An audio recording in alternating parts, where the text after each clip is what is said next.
Alright gang, so for this first exercise, it's going to be the McGill curl up. And what we're going to do is we're going to lower one of our legs to your choosing. It doesn't matter.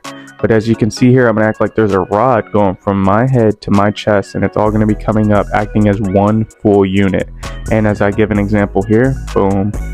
What you'll see is that I lift my head about an inch to half an inch or an inch and a half off the floor. We're not trying to go too far with this movement.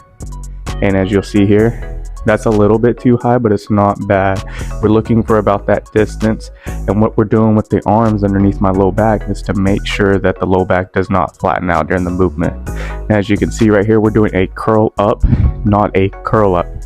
So right here, I broke that chain and I'm coming up and I'm bending my neck forward. I'm putting flexion in the neck and I'm also putting flexion in the chest. We don't want that. We want it to curl up to the ceiling, not curl up to our hips. Faulty pattern. Here I go again with a good pattern. Boom. Alright, for this next one, it's a progression. So first we'll lift the elbows off, and then it goes shoulders, and then it goes ribs. So now I'm just showing you.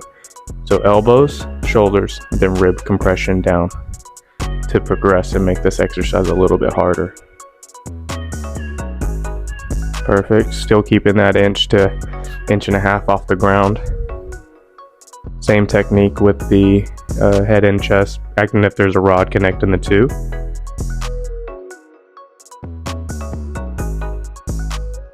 For the last progression, what you're going to do is you're going to lift the opposite leg, opposite arm, whenever you do the McGill curl up, and you do a flick at the very end. And this is the most advanced progression there is.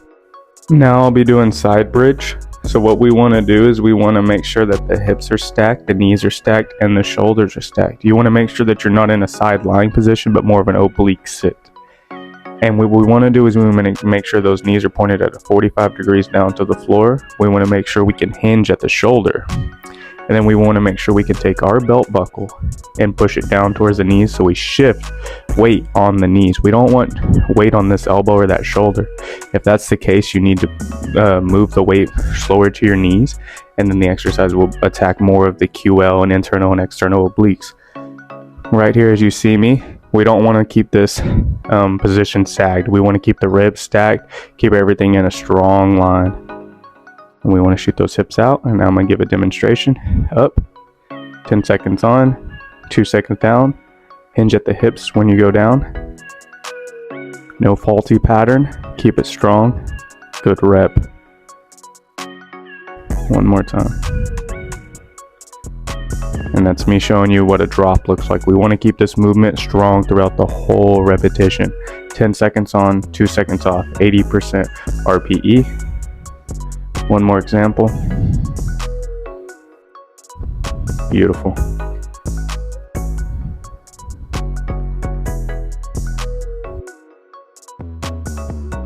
Now for the regression, if your knees hurt, or if you feel like you're gonna fall, or you just don't feel very stable, we have the oblique sit.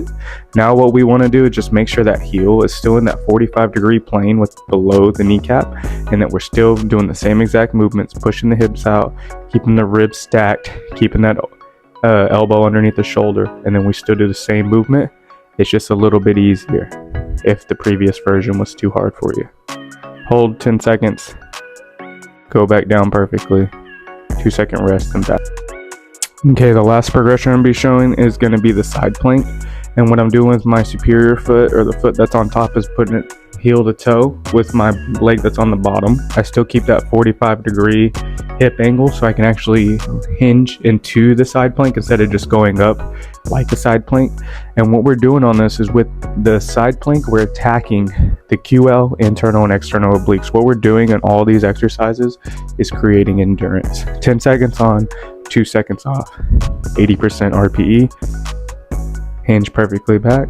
It's a good rep. Our last exercise is going to be doing the bird dog. This is going to be targeting the lumbar erectors and multifidi. So what we're going to do is I'm spreading the floor, keeping everything stacked, hips and shoulders stacked, and I'm pushing the ground away from me to create tension throughout the knees and throughout the hands and shoulders. That's a good bird dog.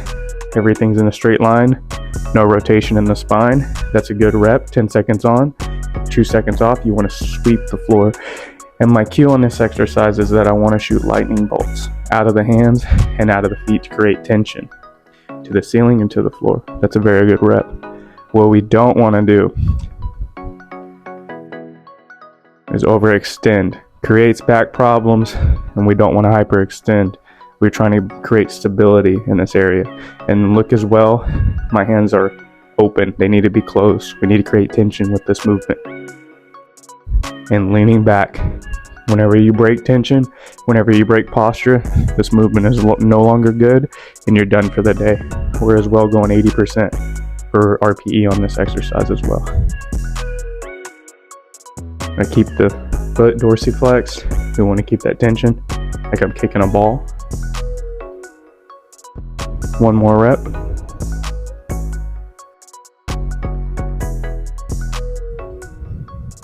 Good rep.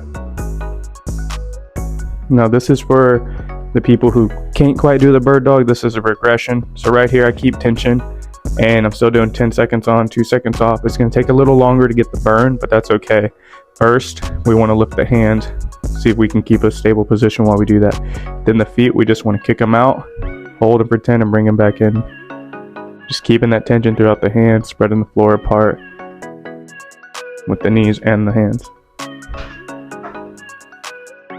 And then as I get better, I can progress to the movements that I just showed. And I'll show one more time with the legs as well.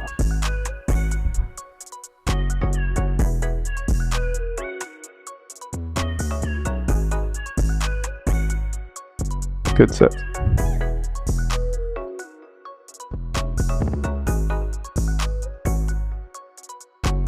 So for the progression, we're gonna go out, down, midline, and shoot back up. We're doing that with our fists and our legs of the contralateral limb so we can get better muscle activation and we can make this progression a little harder. Still want to create tension through the floor, and I will go out, down, midline, and back up. And if you throw a flick at the end, it gives you a little bit more squeeze and bang for your buck.